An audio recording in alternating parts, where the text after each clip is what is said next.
pandemic.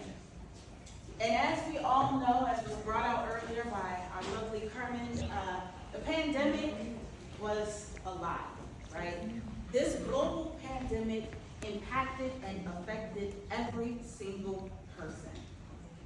But there was one person who is from New York, a singer-songwriter, and one day I was scrolling through Facebook, as many of us were during those times, and I heard this voice singing those words. Now, when I was preparing for this, I was singing it. And my husband said, sis, go ahead and just talk it. Just don't, it's okay. Don't get the point.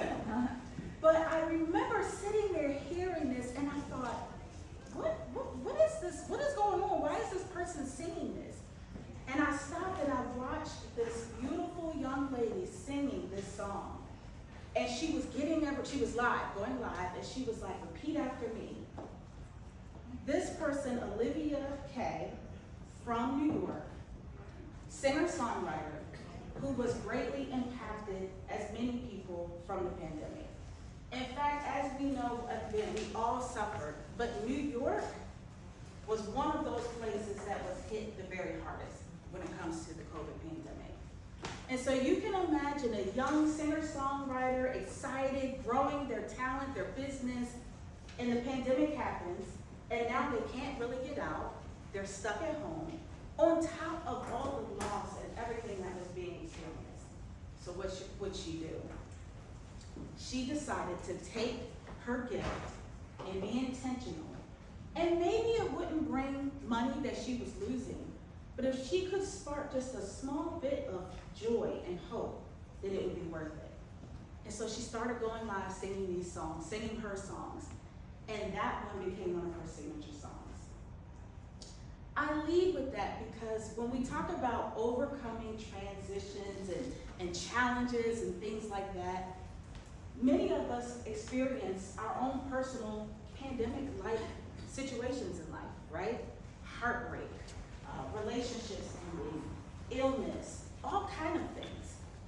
And the only way that we're going to get through that is if we are intentional. If we are intentional with finding, what do I have control over? How can I change something about this situation? And what I've learned through my own journey, and I learned this through a therapist, she said, the only way that you can rectify childhood trauma, divorce, all kinds, domestic violence, the only way that you can actually get through that is I want you to use two words: truth and gratitude. And I said truth and gratitude. So let me get this straight. We're talking about some of the challenges of being raised by a single mom who didn't have the right tools herself.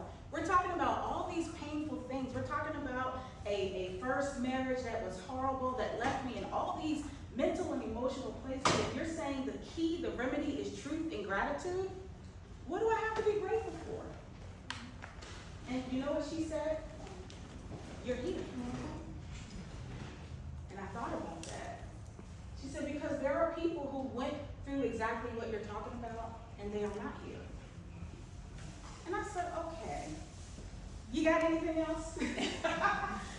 But as she talked about not just being here, being alive, but I was sitting in her office to get help, right? And at the time, I was already starting to empower and uplift other people.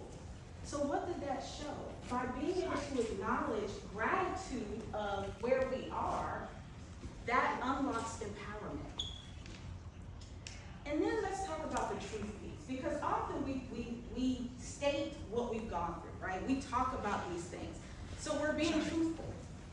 But let's approach it from a different standpoint. What if you're able to talk about these things that you went through, and even if you express your feelings about them, you keep it accurate? And what do I mean by that? Sometimes we may have a tendency when we're talking about stuff we've gone through in life, we're adding everything, right? We're compounding. This happened, woe is me, he treated me so bad, and my mom did this. Well, are we adding to actually kind of dilute reality? Because all that's going to do is take away from us being able to have gratitude.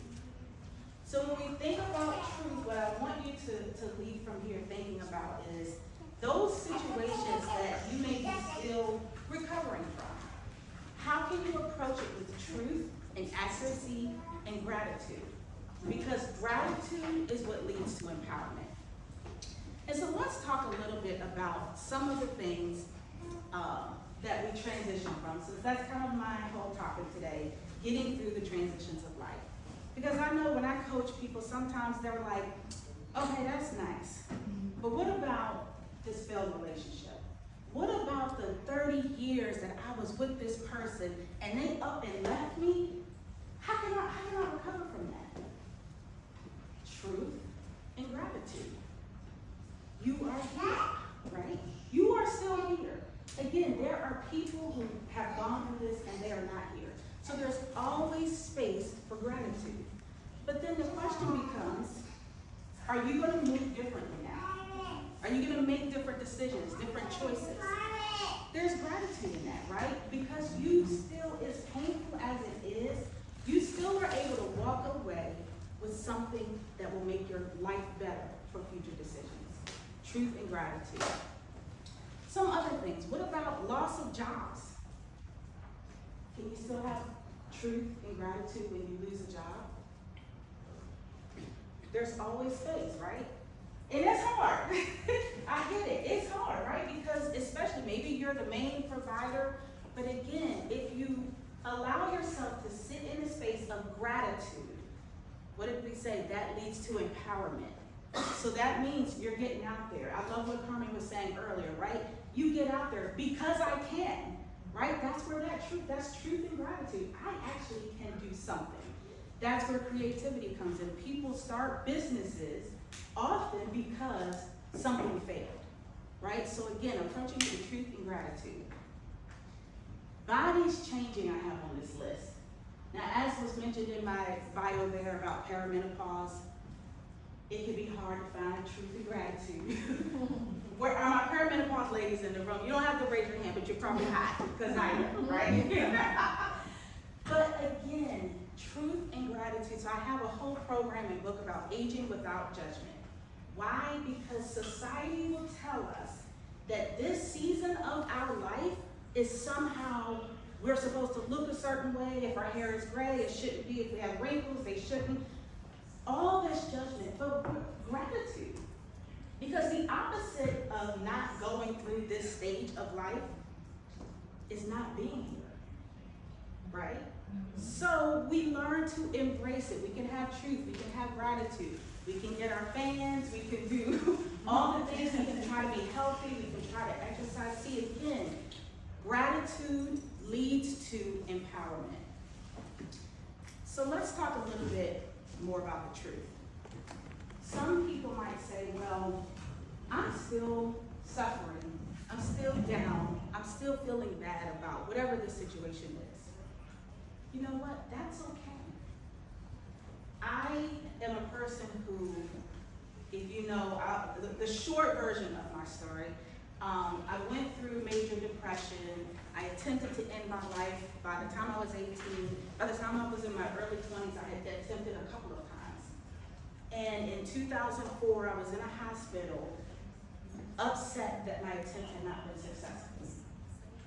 And it took a lot of work to get over some of those things and to actually value my life and to actually appreciate being here. But I share that because I'm not suggesting that we hide from the truth. Sometimes there are some really painful things that happen in life. We have to face that. But I wanted to share that because I've put in the work and I'm coaching and I'm educating people and all the things. And in March of this year, my husband and I moved in with my mom and my stepdad because my mom has mid-stage Alzheimer's. Within the first 48 hours of that experience, I dropped my husband off at the store, and I sat in the car for 2 hours sobbing. I was brought back to some of those childhood things I went through, and I was front and center with seeing, if you know anything about when someone is going through Alzheimer's, it is one of the worst things that you have to witness with someone. They become a different person, they're reverting backwards, all the things.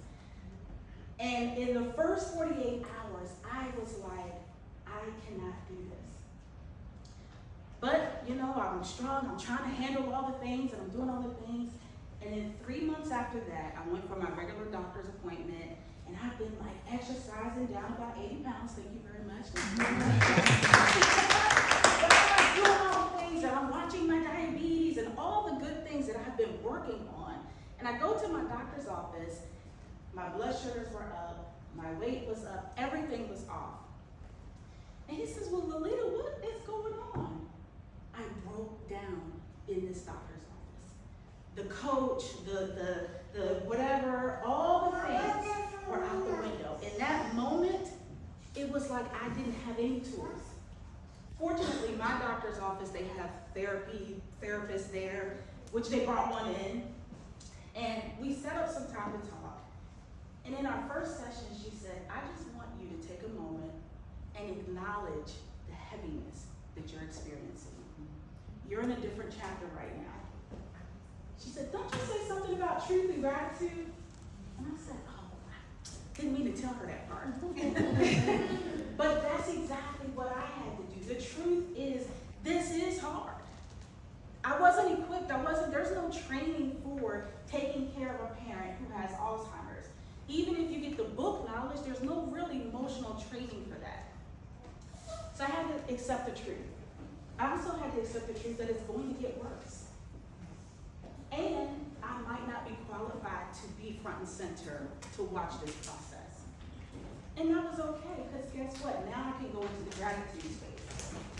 I get to be here in my mom's most sensitive time of life. I get to be here to support her. But I also get to be vocal about it and help other people who are going through the same thing. And I also have a huge support team. I don't have to carry it by myself. So that helped me to make different decisions, but what it also taught me, what I want to leave with you, it's okay if you feel like you've mastered it, you're doing well, you're doing great, and something happens that throws you off. It's okay. Truth and gratitude, you have the tools you need. You have the tools you need to get through it and to thrive. So as we wrap up, as I mentioned, our good friend Olivia, singer-songwriter in New York, she would have all thousands of Facebook watchers repeat after her. So today, you all actually already did it in the beginning, but we're going to do it with intention now. So repeat after me. I deserve good things. I deserve good things. I deserve good things. I deserve good things. I deserve good things. I deserve good things. I deserve the best. I deserve the best. And you can decide what those good things are that you deserve and go after